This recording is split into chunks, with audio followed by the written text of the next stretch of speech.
I don't really think there is any secret to happiness. I think I mean, do I have the secret to happiness? Like, no. It's the sad. There is no secret to happiness.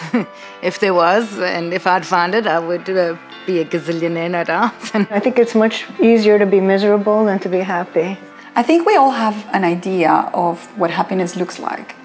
And then life changes, and then happiness goes away. And I don't think that's the right approach. I think happiness is not that final picture, but it is a result of how we live our lives. Yeah, I think that, chasing happiness in itself is probably going to bring you quite a lot of unhappiness.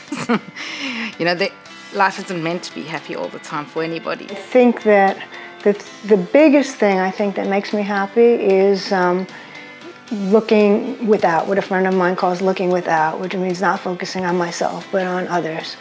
And there certainly isn't one route to it or, one version of the good life. There's so many versions.